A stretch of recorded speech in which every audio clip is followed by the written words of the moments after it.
Graças e paz, povo de Deus, boa noite a todos. Vamos chegando na nossa live, no nosso estudo sobre a soberania de Deus. Espero que todos estejam bem, de acordo com a graça do Senhor. Vamos ter uma palavra de oração para que a gente comece o nosso estudo essa noite, amém? Vamos orar ao Senhor.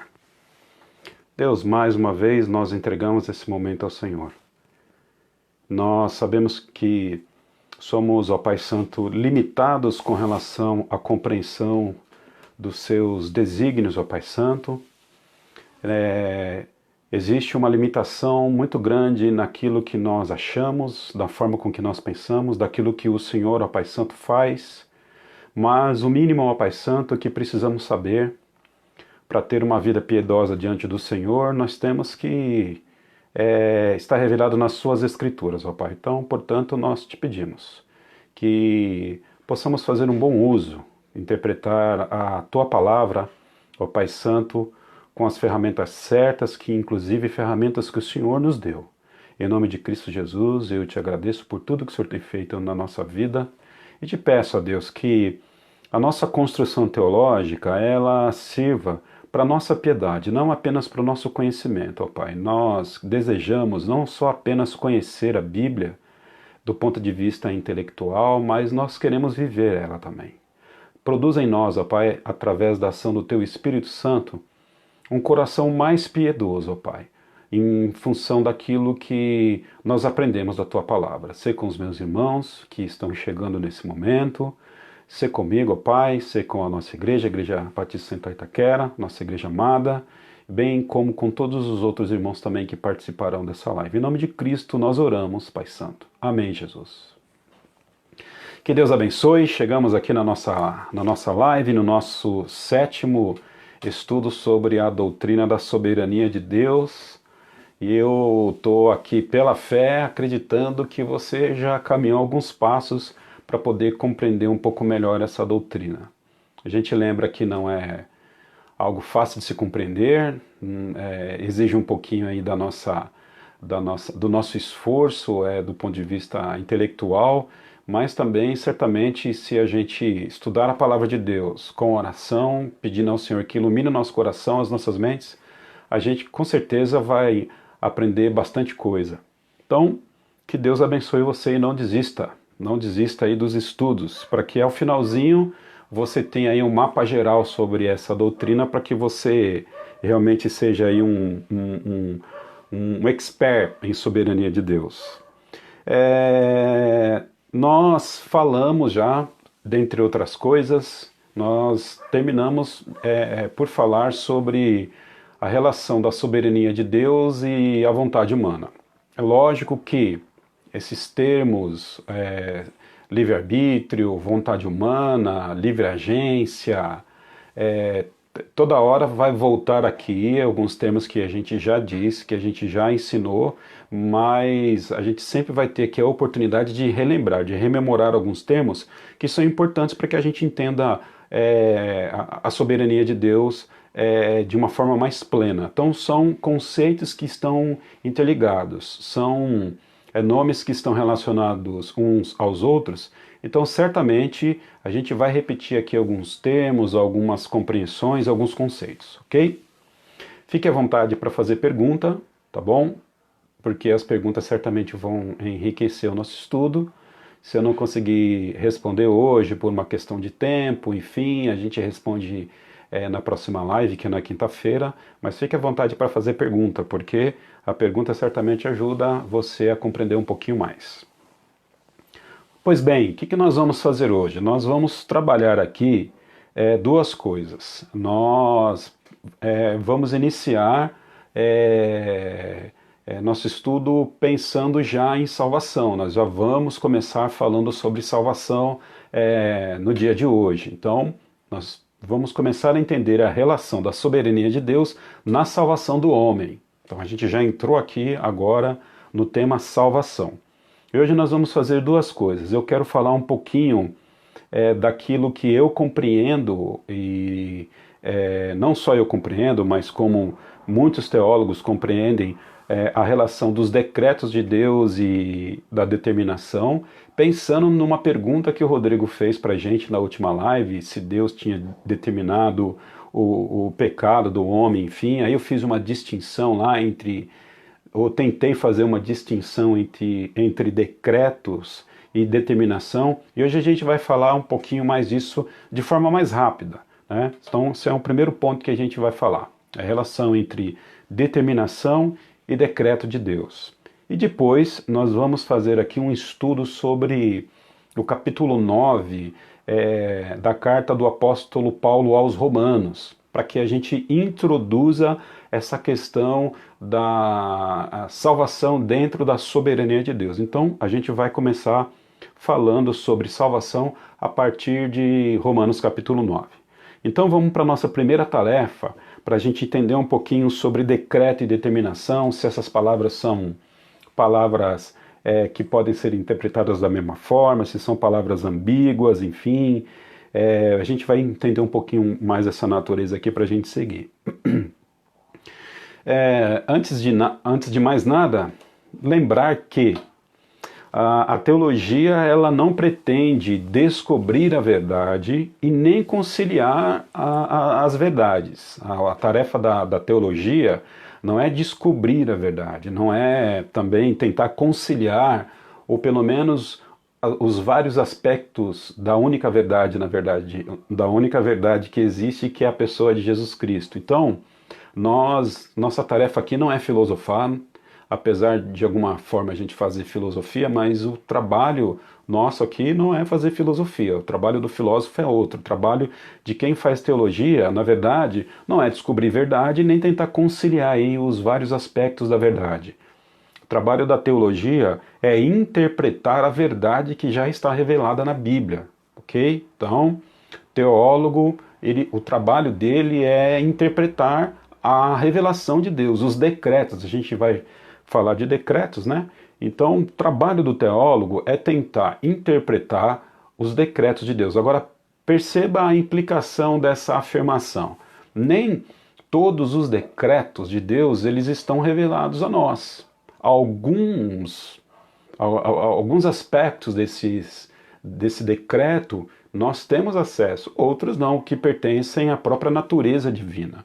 Então, a gente percebe quão limitado é a gente pensar em falar sobre Deus, quão limitado é o trabalho da teologia.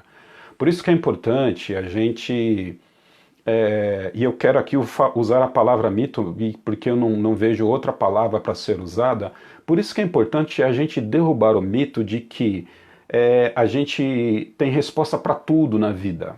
A gente tem resposta para todas as coisas, que a Bíblia tem resposta para tudo. Não necessariamente. Ou melhor, quando nós podemos, medidas as proporções, dizer que a Bíblia tem resposta para tudo, mas para tudo aquilo que necessita o seu coração para que ele leve uma vida piedosa.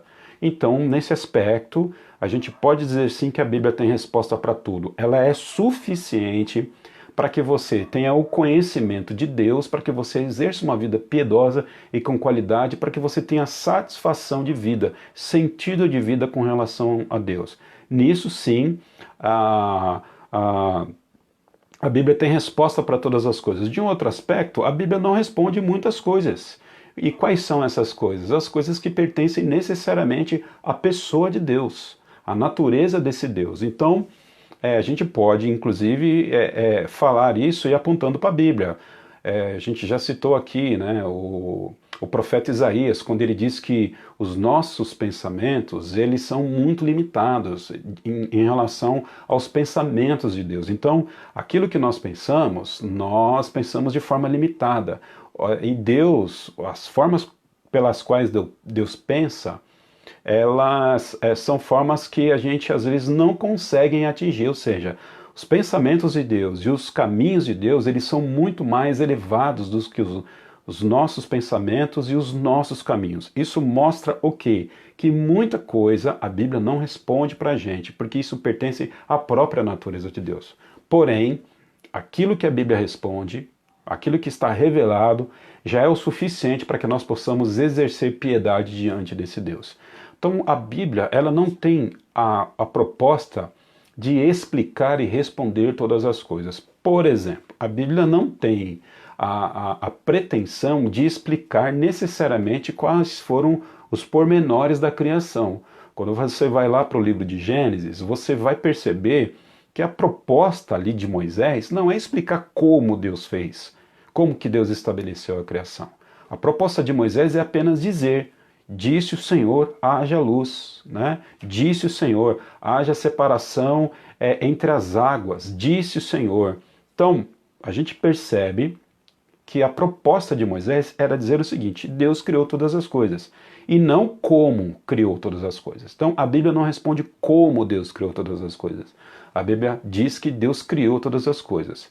Se podemos dizer que a Bíblia fala como criou, a gente pode se apropriar do próprio texto, que vai dizer que Deus se apropriou da sua própria palavra para poder estabelecer a criação. Ou seja, como Deus criou o mundo? Através da sua palavra. Porém, não explica os pormenores disso. Então a gente precisa ter humildade e entender que a teologia ela não tem a pretensão de descobrir verdades. A teologia não tem pretensão de ficar fazendo aqui elucubrações filosóficas, tentando imaginar o que pode ser acerca da soberania de Deus e a vontade humana, os seus decretos, enfim. A teologia ela tem a tarefa de interpretar a verdade que está revelada para nós. E nós sabemos que a teologia é limitada. Por isso que quem se aproxima de Deus precisa se aproximar pela fé. Né? Deus não precisa se auto-explicar, ele só diz quem ele é. Assim como ele não se explicou para Moisés, lá no Monte Horebe, lá no Monte Sinai, quando essa sardia, quando Moisés questionou Deus, é o seguinte: me diga, em nome de quem eu vou até o faraó? E Deus disse o seguinte: olha, vá lá no meu nome, eu sou o que sou, pronto, acabou. Então, é uma resposta que satisfaz as nossas consciências, é uma resposta que satisfaz as nossas inquietações da razão? Talvez não necessariamente. Por isso que você precisa embutir o elemento da fé para que você possa interpretar as Escrituras, ok? Então, contente-se em levar uma vida piedosa e uma vida de fé diante da palavra do Senhor, sabendo que há um abismo entre aquilo que você é e aquilo que Deus é. Por isso que nós devemos nos aproximar desse Senhor com humildade, entendendo que Ele está acima de nós, ou melhor, que Ele é soberano sobre nós. Sem fé é impossível agradar a Deus. Ok? Sem fé é impossível agradar a Deus. Você precisa exercer fé para poder agradar o Senhor. Nem todas as coisas Deus vai responder, porque não é o desejo dele. Mas como eu disse, aquilo que ele responde ou aquilo que ele revela é o suficiente para que a gente tenha uma vida piedosa diante do Senhor. Vamos lá, decreto e determinação. Quando nós estudamos essas duas palavras, ou pelo menos a minha experiência, quando eu vou lá abrir aí uma teologia ou outra para poder entender o que é decreto, o que é determinação, existem algumas coisas que são comuns nas teologias escritas e outras que não são tão comuns assim. De uma forma geral, o que a gente vai perceber? Que existiu em algum momento, ou melhor, existiu antes de qualquer momento, antes de qualquer tempo, existiu lá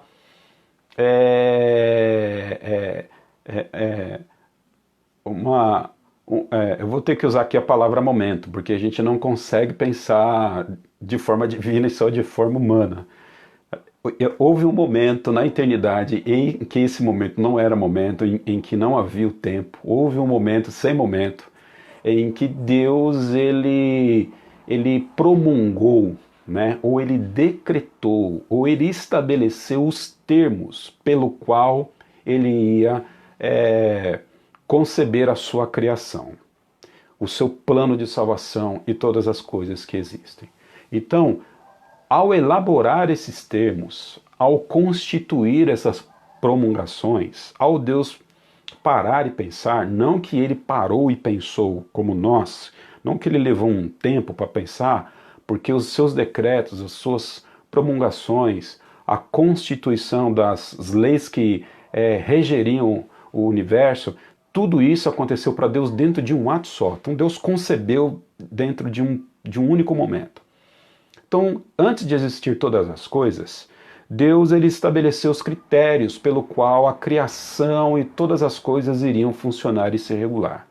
Então esse ato construtivo de Deus, esse ato de planejamento de Deus, o momento em que ele planeja a criação, ele planeja as leis naturais, ele planeja como que vai ser a natureza humana, ele planeja a salvação. Nesse momento em que Deus faz isso, ou melhor, essas ações de Deus, de planejamento, de constituição, de promulgação, a grande maioria dos teólogos, eles vão chamar isso de eternos desígnios, né? Ou eternos decretos de Deus, que são aquelas leis que Deus estabelece antes de todas as coisas e aquelas leis pelas quais o mundo seria regido, a sua criação seria regida e seria governada. Então, o que são os decretos? Os decretos são, na verdade, os planos eternos do Senhor antes de todas as coisas acontecerem. Então, antes de todas as coisas acontecerem, Deus planejou como seria a existência, né? Então, decreto, ela é uma ação antecedente à criação. Então, o decreto é uma ação antecedente à criação.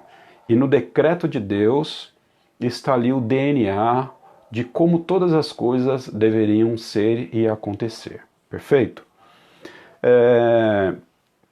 Então, os decretos, eles são eternos, eles estão na eternidade, antes da fundação do mundo. Os decretos são leis, são promulgações.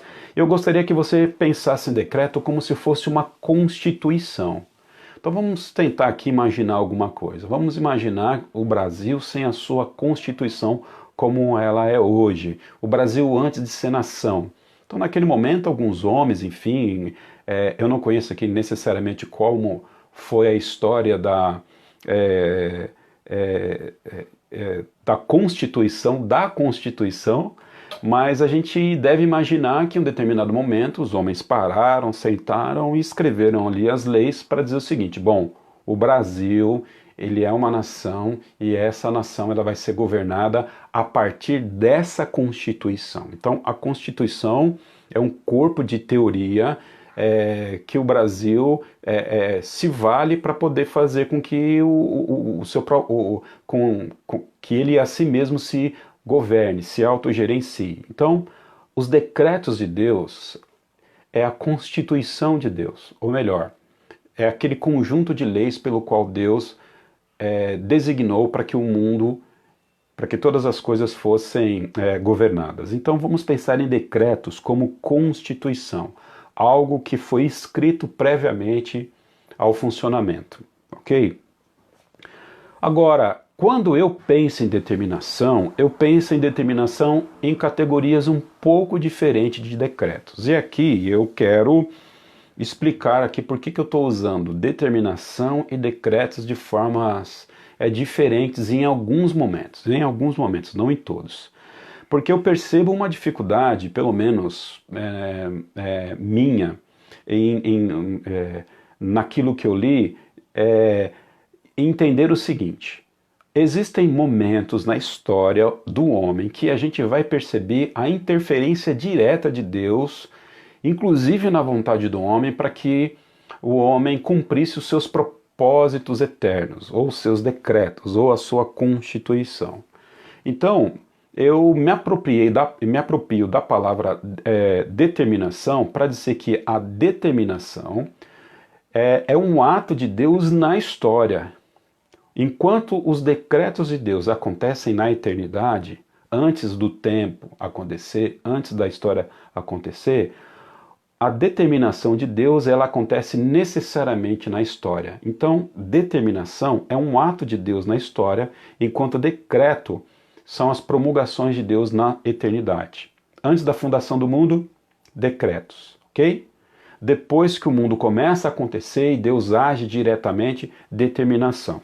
É lógico que se você for procurar em um dicionário, você vai perceber que tanto a palavra decreto quanto a palavra determinação, vez ou outra, elas têm uma certa intercambialidade, ou seja, parece que decreto e determinação são as mesmas palavras. A ideia realmente é que essas palavras elas têm algum tipo de similaridade, mas não é consenso, pelo menos das teologias que a gente tem acesso, não existe um consenso necessariamente sobre essas duas palavras. Algumas pessoas pensam que decretos realmente, de fato, eles acontecem antes da fundação do mundo e a determinação acontece dentro da história, e eu me aproprio mais um pouco desse conceito, até para facilitar a nossa forma de pensar.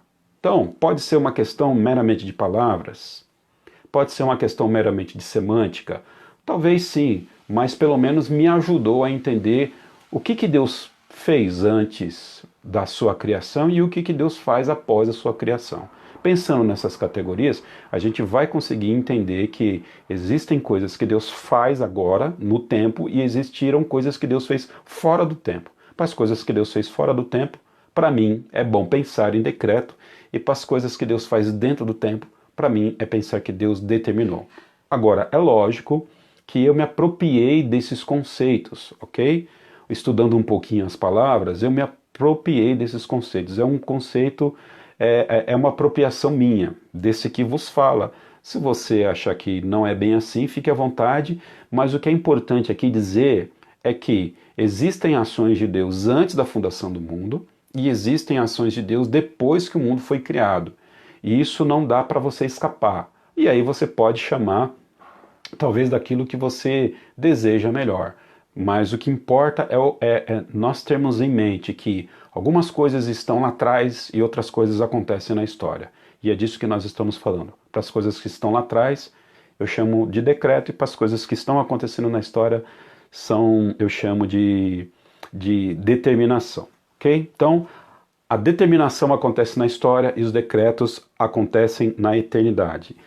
Os decretos são promulgações, os decretos eles têm uma ideia de uma constituição, de leis, de constituição que Deus promulgou, de leis que Deus estabeleceu, enquanto a determinação são ações de Deus dentro do tempo. Ok? Quando nós pensamos quando eu penso em determinação, pensando nessa categoria, nesses conceitos todos aí, quando eu penso em determinação, eu penso como uma ação ou um ato direto de Deus na pessoa, ok? Uma ação direta de Deus. Então, quando o Rodrigão me perguntou, pastor, Deus determinou o pecado? Aí eu disse que não, Deus não determinou o pecado. Por quê? Porque para mim, conforme eu disse, para você pode ser uma questão de semântica, mas para mim não, na minha forma de pensar, eu preciso de alguma forma preservar a santidade de Deus, preservar a natureza santa de Deus. Eu não posso permitir que a minha teologia fira a santidade de Deus. Então, qual foi o artifício teológico aqui que eu construí? Se é que eu sou um teólogo nesse nível que posso construir algum artifício, algum recurso teológico, é dizer o seguinte: uma vez que Deus não pode ser culpado do seu pecado, e isso a Bíblia diz de forma clara, uma vez que Deus não incita o pecado, uma vez que Deus não estimula o pecado, então eu preciso construir uma forma de pensar de que, apesar de Deus agir na humanidade, ele não é conveniente com o pecado. Então, para isso eu chamo de determinação, ou seja, Deus não determina o pecado, Deus não incita o pecado, Deus não estimula o pecado, Deus não coloca o pé na frente para a pessoa realmente pecar. Deus não tem um prazer de fazer você pecar. Mas, de alguma forma,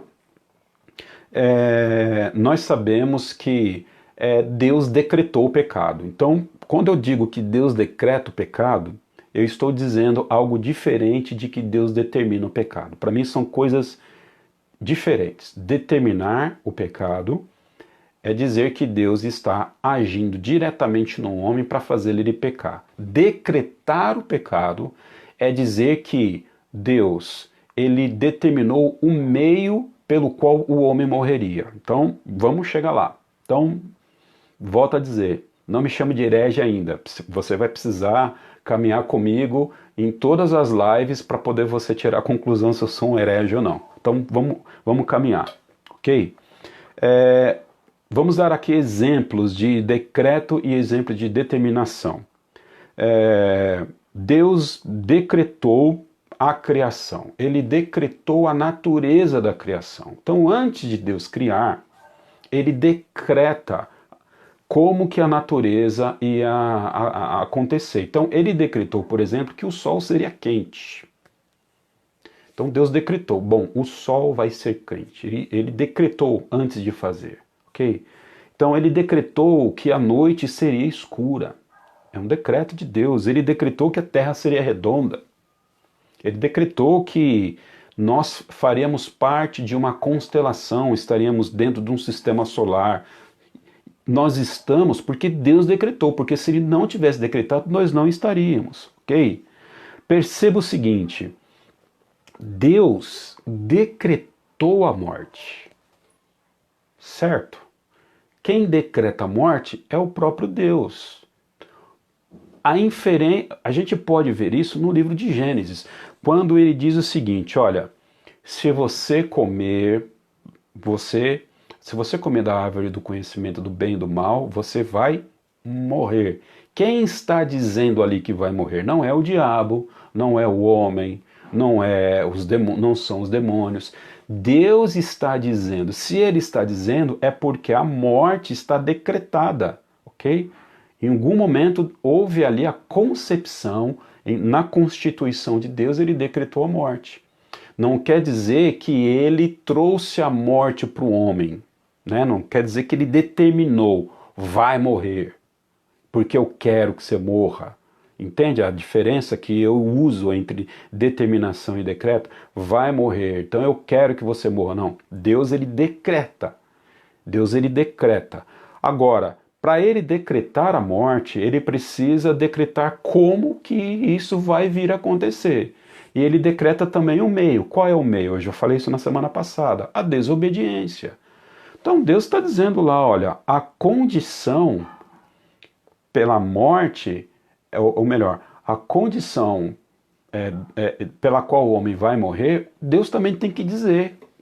Deus simplesmente não chega, ele não chegou lá para Adão e para Eva e disse o seguinte, olha, vocês vão morrer. Tá, vamos morrer como? Por quê? Se pecarem ou se desobedecerem. Então Deus, ele está decretando o meio pelo qual a morte entraria no mundo. E o meio pelo qual a morte entraria no mundo certamente seria a desobediência. Isso não significa, volto a dizer, que Deus determinou. E aí eu estou usando aqui a palavra determinar como se fosse um ato direto de Deus sobre o homem para que isso viesse a acontecer, ok? Deus determinou a morte. Você acha que não? Certamente. E qual é o instrumento pelo qual a morte entraria no mundo? A desobediência. Ok? Então Deus decreta a desobediência. Dizer que Deus decreta a desobediência não significa dizer que Deus determina. Olha só, entende a diferença de palavras aqui que eu estou usando, que eu estou me apropriando? Que Deus ele incita o homem a desobedecer. Não, o homem desobedeceu a Deus pela sua própria vontade livre, conforme a gente já falou isso aqui algumas vezes. Agora, vamos pensar hoje aqui. Hoje não, vamos pensar lá ainda no Jardim do Éden, a gente está lá ainda. Deus decretou a morte, ok? E ele decreta o meio pela morte, pelo qual a morte viria ao mundo, que seria a desobediência. Então Deus decreta os fins e também os meios. Agora, Deus decretou a vida? Sim, Deus decretou a vida. Ou você acha que não? A vida já estava decretada. E o que era a vida decretada? Era a obediência. Ou melhor, a vida O decreto de Deus era a vida, o fim. Agora, e o meio pelo qual Deus decretou a vida? A obediência. Se é um pouco você pensar lá no Éden, traz isso agora para nós hoje. A morte já está decretada. E a morte, ela acontece a partir da própria desobediência do homem, desse instrumento pelo qual a morte entra no mundo, que é o pecado. A desobediência é o pecado. Agora, Deus decretou a vida? Decretou. Agora, qual é o caminho ou o instrumento pelo qual o homem tem vida hoje? Você que é crente em Jesus Cristo. Vamos lá.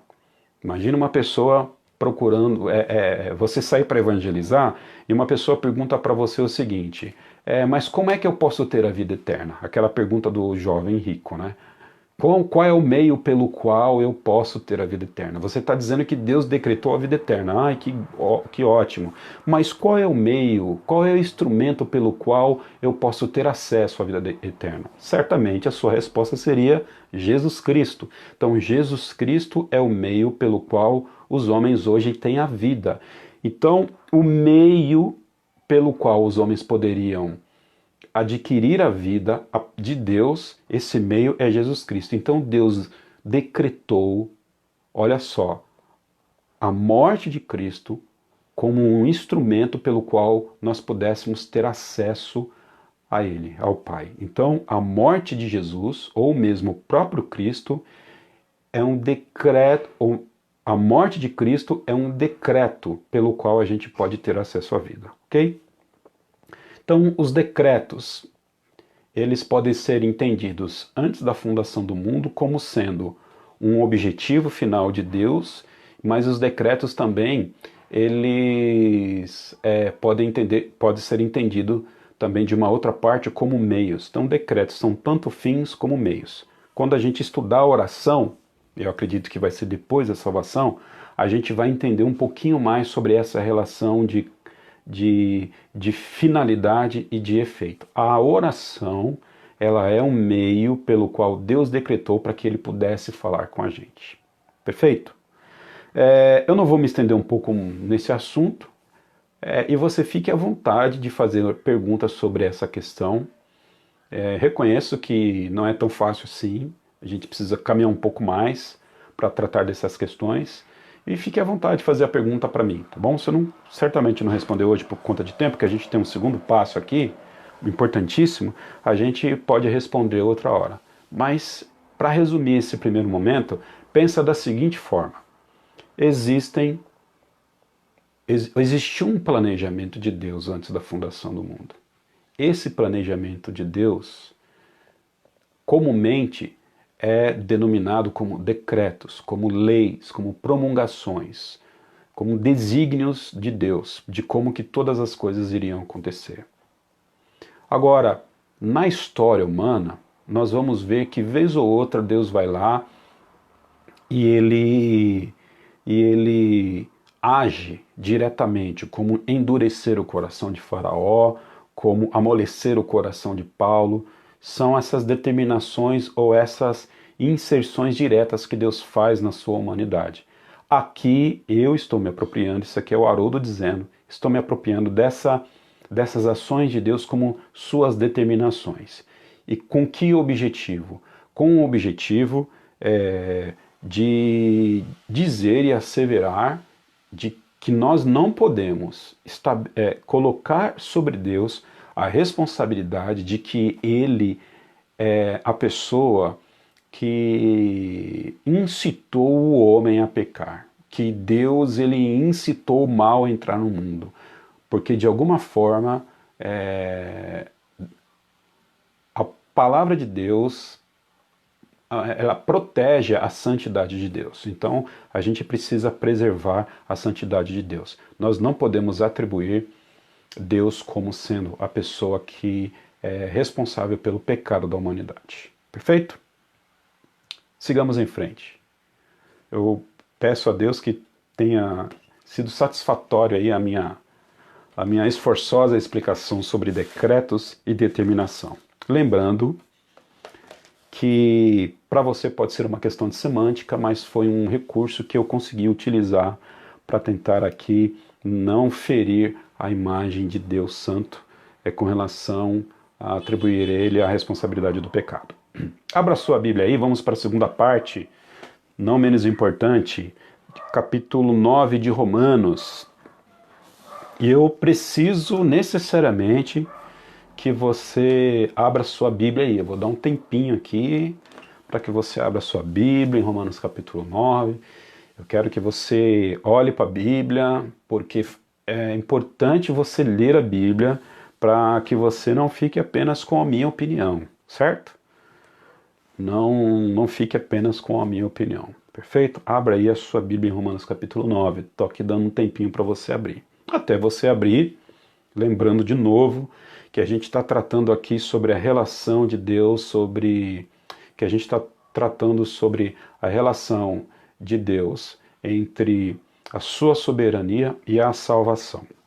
E agora nós estamos falando salvação como salvação da alma mesmo, ok? Salvação de ir para o céu, é disso que a gente está tratando.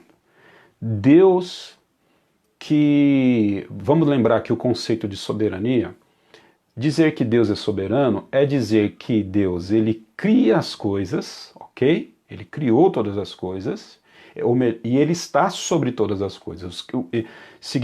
Significar que ele está sobre todas as coisas é significar que ele governa todas as coisas. Então Deus não só cria, como Deus governa todas as coisas. Então, a gente precisa entender o seguinte: se nós estamos dizendo que Deus criou, ou que Deus decretou a salvação, ou que Deus criou a salvação, acho que acho que é a melhor palavra nesse momento para a gente usar, Deus estabeleceu a criação, a pergunta é, uma vez que Deus estabeleceu a criação, será que é Ele que governa, é Ele que gerencia, ou será que o governo e o gerenciamento da salvação está sobre o homem, sobre a vontade do homem?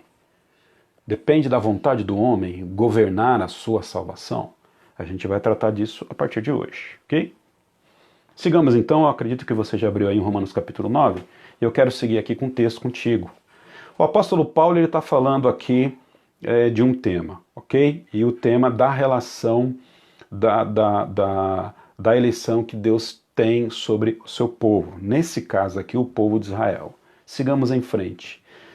Verso 1 do capítulo 9 de Romanos. Digo a verdade em Cristo, não minto. Minha consciência confirma no Espírito Santo. Tenho grande tristeza e constante angústia em meu coração, pois eu até desejaria ser amaldiçoado e separado de Cristo por amor dos meus irmãos, os da minha raça, o povo de Israel. O apóstolo Paulo está dizendo o seguinte: estou chateado com algumas coisas que eu já entendi do Senhor com relação à salvação, e quero dizer que se eu pudesse ser amaldiçoado em função de todo aquele povo que não são ainda objeto de salvação de Deus, certamente eu seria amaldiçoado por eles porque eu os amo. Então o apóstolo Paulo está dizendo aqui que de alguma forma ele está triste, porque ele sabe que algumas pessoas dentro da sua nação, essas pessoas não serão salvas, não são salvas. Verso 4, e ele está dizendo ali, o povo da minha raça, né? Verso 4, o povo de Israel, olha, deles é a adoção de filhos, deles é a glória divina, as alianças, a concessão da lei, a adoração do templo e as promessas. Deles são os patriarcas e a partir deles se traça a linhagem humana de Cristo, que é Deus acima de todos, bendito para sempre. Amém.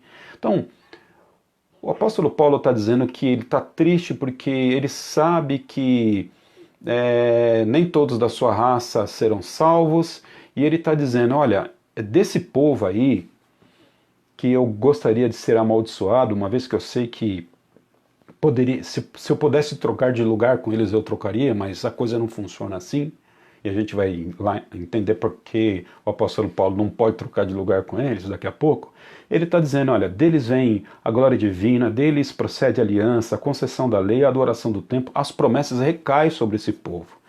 Mas nem todos serão salvos. E aí, a partir do verso 6, ele está dizendo o seguinte: não pensemos que a palavra de Deus falhou, pois nem todos os descendentes de Israel são de Israel. ele está aqui dizendo o seguinte: poxa, se deles é a glória, a concessão da lei, se deles é o templo, se deles é a promessa da aliança, se deles recai a linhagem humana de Cristo. Aí a pergunta que se faz, que alguém poderia fazer é a seguinte: o apóstolo Paulo está pensando aqui, será então que a palavra de Deus falhou? Pensando lá em João, capítulo 1, Jesus Cristo veio para os seus e os seus não o receberam. Jesus Cristo veio para o povo de Israel naquele tempo, é o que João está dizendo, e os seus não receberam. O apóstolo Paulo está falando aqui alguma coisa parecida. Uma vez que os seus não receberam, esse povo da aliança, será então que a palavra de Deus falhou? Será que Deus falhou com o seu plano? Será que Deus falhou com o seu plano? E ele já vai começar a responder: nem todos os descendentes de Israel são Israel. Nem todas as pessoas que nasceram segundo a etnia dos israelitas, de fato são israelitas. E o que ele está tentando dizer com tudo isso aqui? Verso 7, sigamos. Nem por serem descendentes de Abraão, passaram todos a ser filhos de Abraão. Olha só, Romanos, ou melhor, Gênesis capítulo 9 a 12, a gente vai ver ali Deus dizendo para Abraão que os seus descendentes seriam filhos da aliança. E aí agora, Paulo está dizendo o seguinte aqui no verso 7, nem por serem descendentes de Abraão, ou seja, todos de Israel, né, serem descendentes de Abraão, passaram todos a ser filhos de Abraão. Não são necessariamente todas as pessoas que nasceram da descendência de Abraão, todos os filhos naturais, os netos, bisnetos, e aí vai, todas aquelas pessoas que herdaram a carga genética de Abraão, do ponto de vista humano, não são todas essas pessoas pela qual repousa a aliança do Senhor.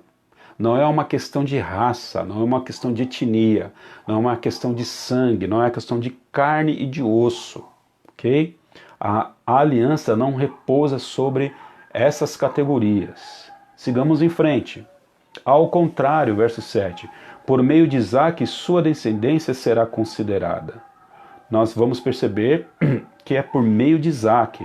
Noutras palavras, não são os filhos naturais que são filhos de Deus, mas os filhos da promessa que são considerados descendência de Abraão. Pois foi assim que a promessa foi feita: no tempo devido virei novamente a Sara e terá o filho. Ou seja, o próprio texto está dizendo, o que o próprio Paulo está dizendo no texto que ele está dizendo lá em cima. Vou explicar agora de forma mais detalhada o que eu quero dizer, que não são todos que nascem em Israel que são objetos da promessa. São aquelas pessoas pela qual, do ponto de vista espiritual, repousam a promessa do Senhor. Não são os filhos naturais. Não são os filhos naturais, os filhos da promessa. Não são os filhos naturais de Abraão que são objeto da promessa de Deus. Ok? Então, filho de peixinho, filho de peixe não é peixinho aqui para o apóstolo Paulo. Sigamos aí no verso 10. E esse não foi o único caso, ou seja, perceba que o apóstolo Paulo fez menção ali ao filho de Sara, né? E aqui, no caso, Isaque, e verso 10. E esse não foi o único caso, ou seja, a promessa repousa sobre Isaque como pessoa, mas esse não foi o único caso. Também os filhos de Rebeca tiveram o mesmo pai, nosso pai Isaque. Os filhos de Rebeca e os filhos de Isaque, nós sabemos que foram Jacó e Esaú. Verso 11. Todavia, antes que os gêmeos nascessem, ou fizessem qualquer coisa boa ou má, a fim de que o propósito de Deus, conforme a eleição, permanecesse, todavia, antes que os gêmeos, quem são os gêmeos? Os filhos de Rebeca e os filhos de Isaque. A gente lembra que os filhos de Rebeca e os filhos de Isaque eram Jacó e Esaú. Esses são os gêmeos a qual o apóstolo Paulo se refere. Os gêmeos, antes dos gêmeos nascerem, ou fazerem qualquer coisa boa ou má, antes deles serem seres morais, de eles errarem ou acertarem, antes deles fazerem quaisquer coisas boas ou más, a fim de que o propósito de Deus, conforme a eleição permanecesse, não por obras, mas por causa daquele que chama, foi dito a ela. O que foi dito a Rebeca? Olha, Rebeca, o mais velho, que a gente sabe que é Esaú, servirá ao mais novo. Perfeito?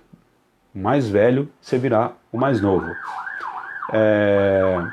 E ainda o apóstolo Paulo está seguindo fazendo referência ao livro de Gênesis. Amei a Jacó, mas rejeitei a Esaú. Gente, o apóstolo Paulo está repetindo aquilo que está escrito lá no livro de Gênesis, quando ele vai dizer para Rebeca e para Isaac como seriam os filhos deles. Olha, Esaú vai nascer primeiro, mas eu rejeitei Esaú. Então, o apóstolo Paulo está dizendo que Deus amou um e amou o outro antes mesmo dessas crianças nascerem. Antes delas fazerem coisas boas ou más. Então, antes deles nascerem, Deus derramou amor sobre um e Deus não derramou amor sobre o outro. Há aqui uma discussão se Deus está falando sobre toda a nação, se são questões pessoais. Eu acredito que a melhor interpretação que o texto dá para nós é uma interpretação literária, porque não tem como a gente alegorizar o texto dizendo que Deus está falando de uma nação, que o apóstolo Paulo está falando de uma nação. Então é uma possível interpretação, mas isso também não muda o caráter do texto, que Deus ama uma nação e não ama outra nação. Deus ama uma pessoa e não ama outra pessoa. E ele faz isso quando? Quando? Antes mesmo dessas nações, e na minha interpretação aqui, que a maioria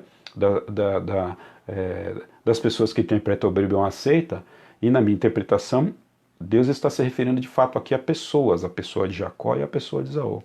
A Bíblia está dizendo, conforme o apóstolo Paulo está dizendo o seguinte, olha, deixa eu falar uma coisa aqui para vocês. Eu estou falando aqui sobre soberania de Deus e salvação. O apóstolo Paulo está dizendo isso aqui no capítulo 9.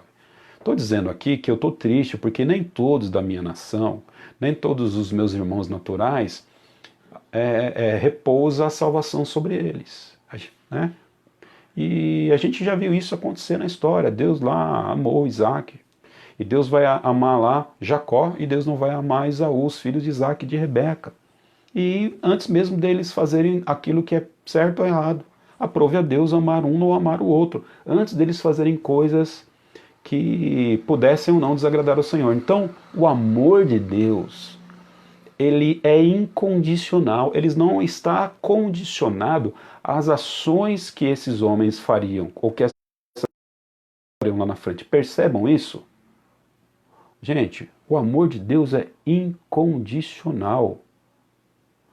Olha o que o texto está dizendo, o amor de Deus não está condicionado.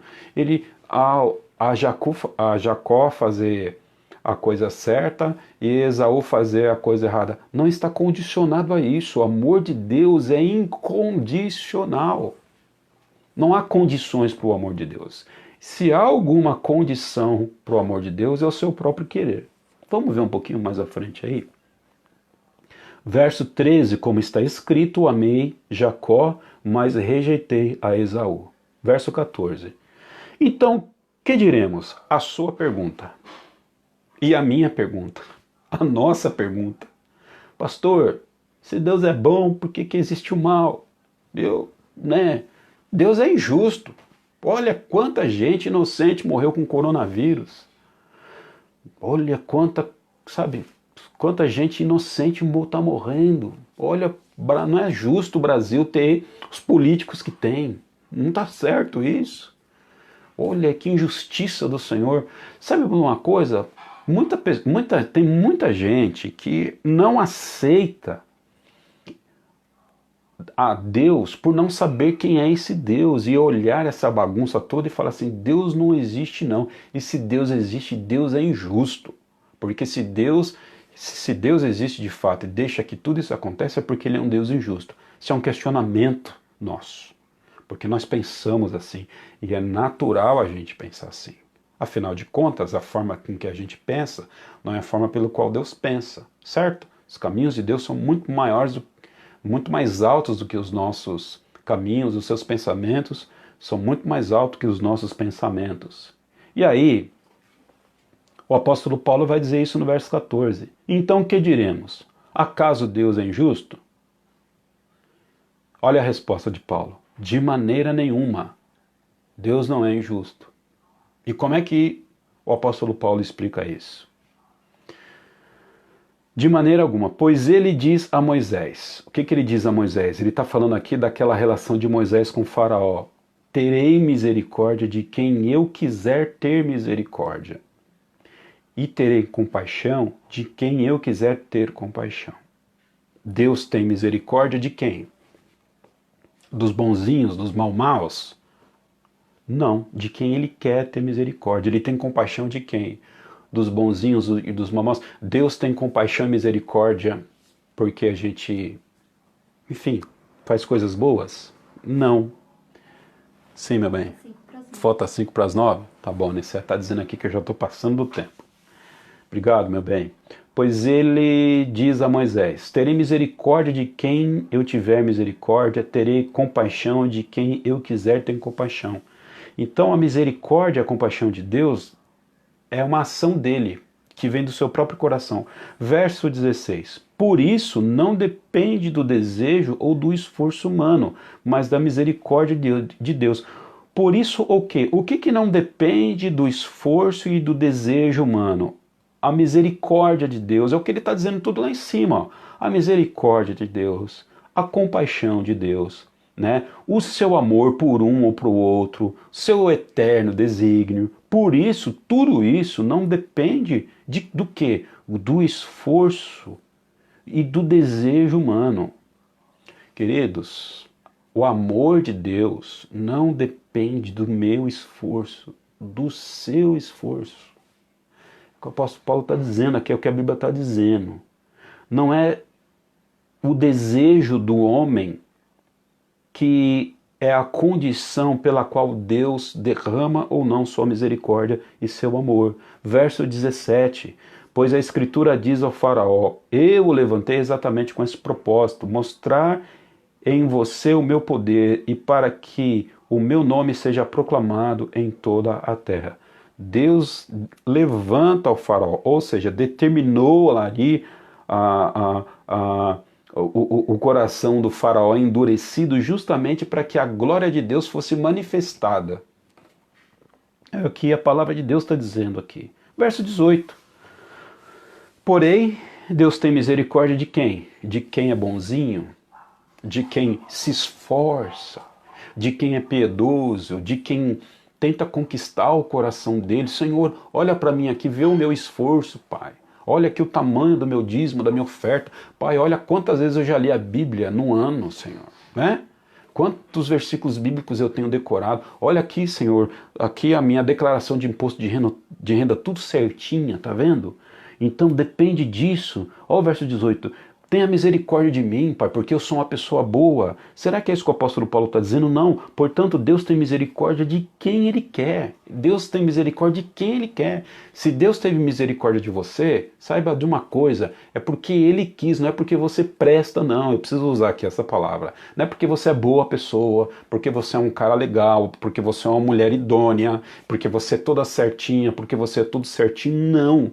Isso não depende de você. A misericórdia de Deus não depende de quem você é. Depende dele, do amor que ele derramou sobre a sua vida. Então, a gente precisa baixar um pouquinho a nossa bola e entender que Deus derramou a sua misericórdia sobre nós porque um dia ele quis que assim fosse.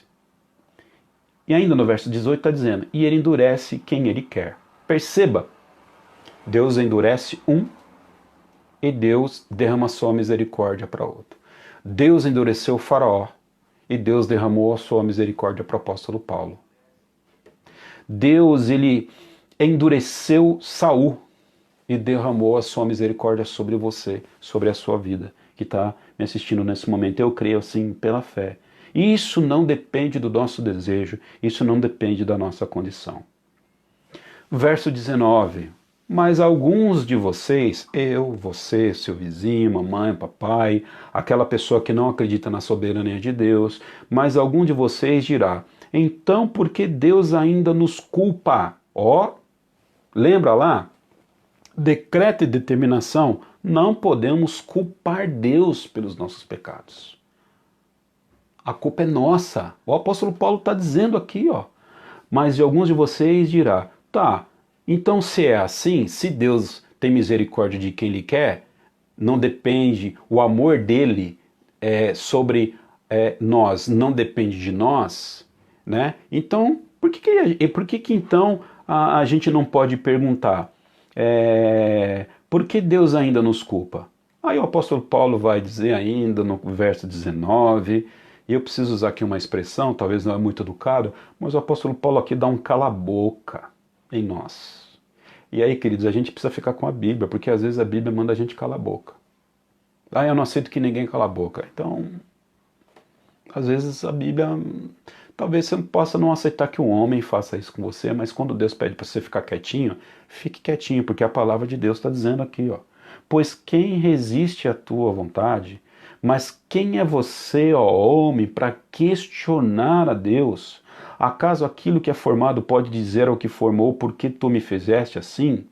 O oleiro não tem direito para fazer do mesmo barro um vaso para fins nobres e outro para fim desonroso? E se Deus, querendo mostrar a sua ira e tornar conhecido o seu poder, suportou com grande paciência os vasos para ira, preparado para a destruição, que dizer se ele fez isto para tornar conhecido as riquezas da sua glória, os vasos da sua misericórdia, que preparou de antemão para a glória, ou seja, a nós, a quem também chamou, não apenas entre os judeus, mas também entre os gentios? O que o apóstolo Paulo está dizendo aqui? Quem somos nós para questionar por que Deus faz as coisas do jeito que faz? Por que Ele ama uns e não ama os outros? Por que Ele endurece uns e Ele facilita a vida para outros? E aqui, queridos, eu quero parar. Aqui, por conta do nosso tempo, a gente não vai conseguir avançar. E eu quero parar aqui nesse texto para que a gente reflita, para que a gente sintetize um pouco aquilo que a gente está dizendo aqui. A grande questão é a seguinte. Quando nós falamos em salvação, nós precisamos, e a gente vai ver isso na Bíblia, a gente já começou a ver aqui, a gente vai ver algumas coisas que são muito claras. Quando Deus diz o seguinte, depende de mim um homem ser salvo. Depende da minha vontade o homem ser salvo, depende do meu querer o homem ser salvo, depende do meu desejo, depende da minha compaixão, depende da minha misericórdia, depende dos meus eternos decretos, depende dos meus desígnios, depende da salvação daquele que eu quero segundo os propósitos que eu mesmo constituí e promulguei na eternidade do mundo. Às vezes eu fico aqui até um pouco empolgado, porque nós precisamos glorificar a Deus. A salvação era glorifica o Senhor, era glorifica o Deus. Agora eu vou entender isso aqui? Não, eu não entendo. Teologia reformada, eu penso que ela é um pouco mais honesta, porque ela vai dizer, tem uma sala escura aqui, lembra da sala escura que a gente não entra? A gente não entende. O apóstolo Paulo está dizendo aqui, e quem é você para ficar questionando Deus? Você acha que você tem que entender tudo? E se Deus quis fazer um vaso para honra e outro vaso para desonra? E daí, que problema? O que você tem a ver com esse negócio aí? Deixa isso com Deus e caminha a vida. É o que o apóstolo Paulo está falando para a gente. Toca a vida para frente. Porque tem coisas que não adianta a gente ficar perguntando se Adão tinha ou não tinha umbigo. Por que o dia é claro e a noite é escura? Deus fez porque Ele fez e pronto, acabou. É um cala-boca na gente? É um cala-boca na gente. O que Deus está dizendo? O que a palavra do Senhor está dizendo? Tem uma barreira aqui que pertence ao conselho sábio do Senhor. E a gente não dá para entrar. Você quer entrar? Você quer entrar na cabeça de Deus, no coração de Deus e saber o que Ele pensou? Quem é você para pensar isso? Agora, Deus não responde muitas coisas? Não, Deus não responde muitas coisas. Ele é injusto? Não, não é injusto. O fato de Deus não revelar algumas coisas, o fato de Deus às vezes não nos dar respostas satisfatórias à nossa razão, isso não significa que Deus é injusto. Isso não significa porque as categorias que Deus pensa são categorias diferentes da nossa. E nós precisamos aceitar isso pela fé. E é o que a palavra de Deus está dizendo. Então, Deus tem misericórdia de quem Ele quer. Não é o que a Bíblia está dizendo? Verso 14. Terei misericórdia de quem eu quiser. Por que Ele não tem misericórdia de todo mundo? Já que Ele tem misericórdia de quem Ele quer, porque Ele não deseja ter misericórdia de todos. Ou Ele tem misericórdia para com todos? Não tem. Você há de concordar comigo, eu creio que também você acredita no inferno. Nem todo mundo vai para o céu. É o que a palavra de Deus nos diz. Por que então que Deus tem misericórdia do fulano e não tem misericórdia do Beltrano? Por que Deus derrama compaixão sobre o João e não derrama sua compaixão sobre Maria? Por que Deus amolece o coração de uns e o outro, às vezes até endurece, determina como um ato seu, né? Como ele fez assim com o Faraó e outras pessoas aí que a gente não vai entrar aqui no mérito da questão da Bíblia, mas amolece outros corações. Eu estou sempre aqui falando do Faraó e do apóstolo Paulo como os exemplos mais claros para a gente na Bíblia. Essa é a grande pergunta que a gente precisa dizer. Não sabemos. Não sabemos. Por que Deus trabalha o coração de umas pessoas e não trabalha o coração de outras? Então eu queria que você ficasse com esse texto para que você ruminasse sobre ele, né? Ou melhor, meditasse. A palavra meditar no hebraico, no Antigo Testamento, e algumas vezes, principalmente no livro dos Salmos, né? Meditar na palavra do Senhor significa ruminar. Você come ela, coloca na boca, depois volta para o estômago, que você rumine Romanos capítulo 9 até quinta-feira, para que a gente abra mais um pouco esse leque. Porque agora a gente precisa ter uma base segura de que a salvação, ela de fato provém do Senhor. E acalma o seu coração, porque nós sabemos que tem textos complicados na Bíblia que vai dizer o seguinte: vocês não vieram a mim porque vocês não quiseram. A gente vai trabalhar isso. Isso não são textos difíceis, não são textos assim tão difíceis de entender. Isso a gente vai trazer conciliação. Fique calmo aí. Estou todo momento aqui dizendo para você o seguinte: vai precisar terminar de assistir todas as lives para ter um panorama maior sobre a soberania de Deus. Mas fique calmo que a gente chega lá. Mas agora basta você aceitar pelo menos o que a palavra de Deus está dizendo nesses textos.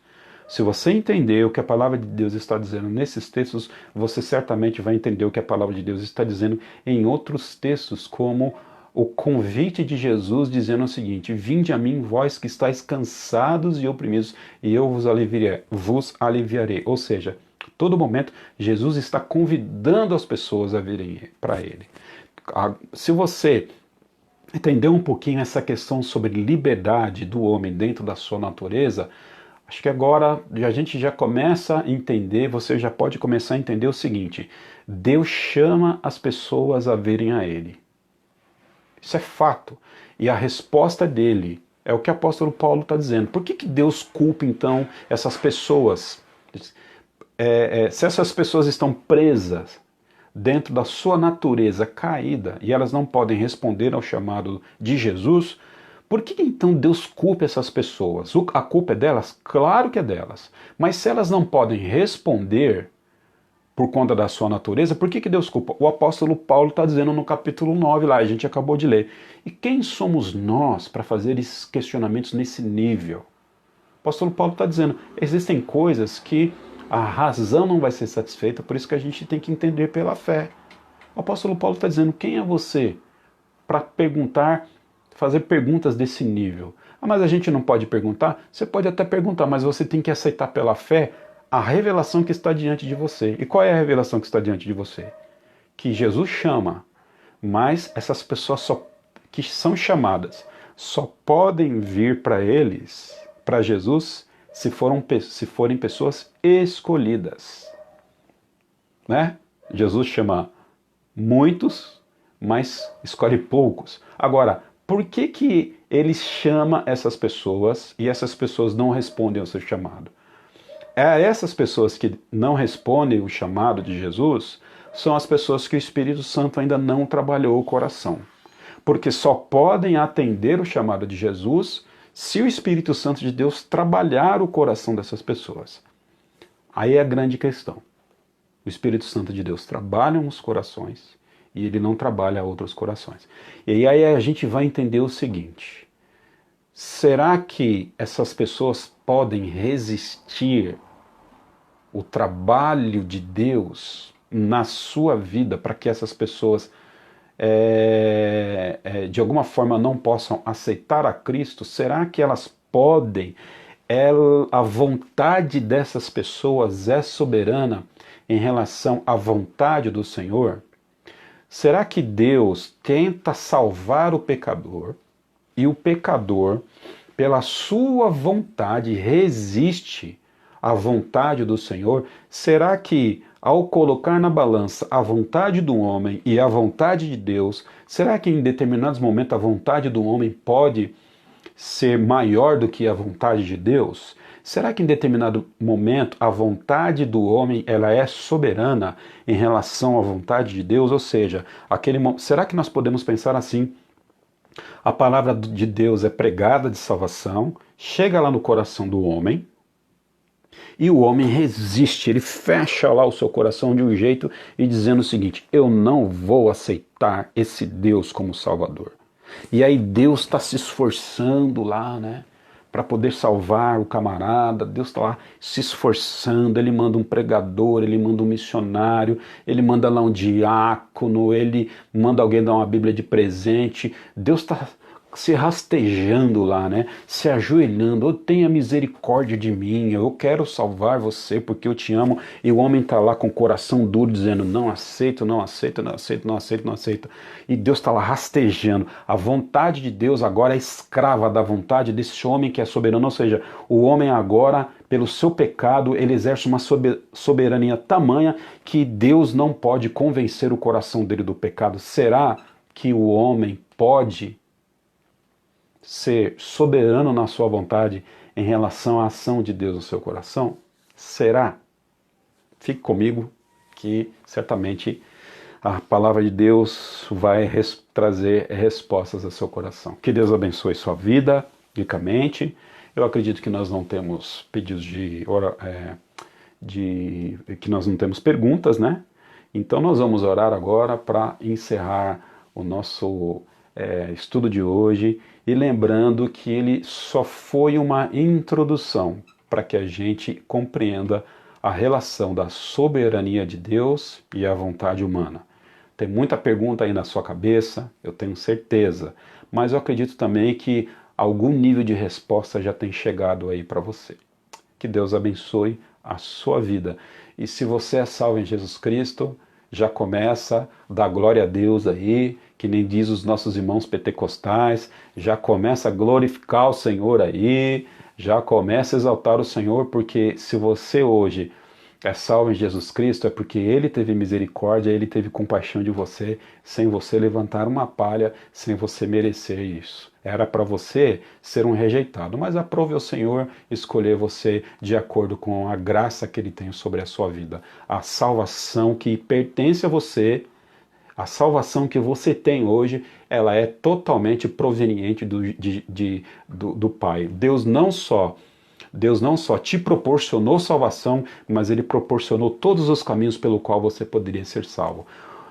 Colocar você dentro de uma família cristã, se você assim nasceu e foi salvo a partir da sua família, foi providência de Deus. Se você um dia ganhou um Novo Testamento, se você foi num pequeno grupo ou numa célula, se você foi convidado a assistir uma live, se você foi convidado a ir para uma igreja, saiba que Deus, Ele fez com que o universo conspirasse a seu favor para que você hoje tivesse a salvação em Jesus Cristo.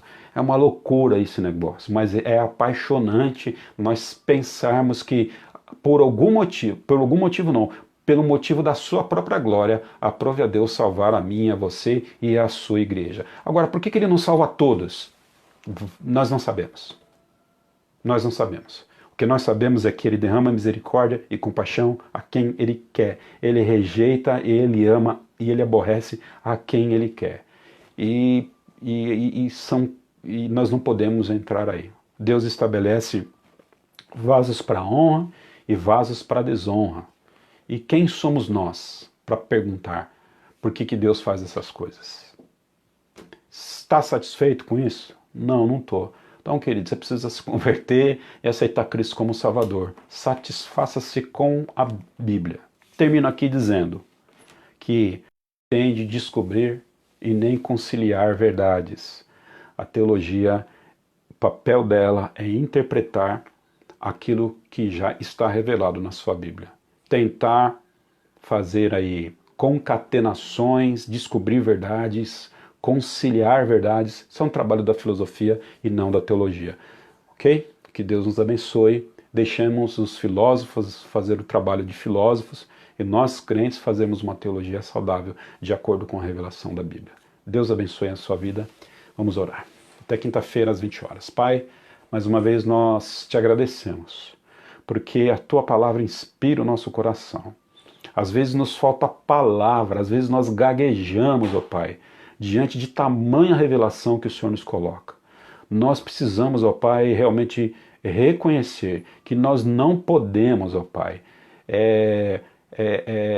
diante do teu poder e da sua soberania, nós não podemos exercer uma só faculdade de razão diante disso. Podemos só aceitar humildemente, ó Pai, de forma piedosa, aquilo que o Senhor nos proporciona, sabendo que o Senhor é soberano e nós somos mera criação sua, mas, ó Pai, criação que um dia o Senhor derramou o seu amor. Obrigado, Pai, pela minha salvação. Obrigado, ó Pai Santo, pela salvação dos meus irmãos, da tua igreja. Obrigado, ó Pai, pela salvação da minha família, porque isso não foi esforço dela, não foi esforço meu. Aprove ao Senhor, assim, Pai, um dia salvar a minha família, como salvar os meus irmãos. E Deus, nós já oramos aqui, já podemos agora já, ó Pai, nesse sétimo estudo, entender algumas coisas e já podemos aqui agora orar de forma, ó Pai Santo, sabida, de forma consciente. Salva, Pai. Salva aquelas pessoas que o Senhor ainda não salvou de acordo com os seus decretos. Pai, nós podemos pedir, porque nós não sabemos quem serão salvos. Salva, Pai Santo, os nossos parentes. Salva, Deus, os nossos familiares. Há cônjuges, ó Pai Santo, que precisam ser salvos. Há filhos que precisam ser salvos. E nós te pedimos que o Senhor entre com providência salvífica na vida dessas pessoas. Derrama a sua misericórdia e a sua compaixão e o seu amor, ó Pai Santo, para aquelas pessoas que estão à nossa volta. Porque, ó Deus, nós não queremos, ó Pai, ter o mesmo sentimento de Paulo, olharmos aquelas pessoas que são os nossos irmãos naturais, ó Pai, dentro da nossa família, não se apropriar da salvação que vem do Senhor. A salvação, ó Pai, vem do Senhor. Então nós te pedimos que o Senhor derrame a sua salvação, a sua misericórdia e a sua glória, conforme a tua vontade e o teu querer, se assim me aprouver. Em nome de Cristo nós oramos. Amém, Jesus. Que Deus abençoe sua vida. Quinta-feira às 8 horas a gente está de volta. Que Deus abençoe.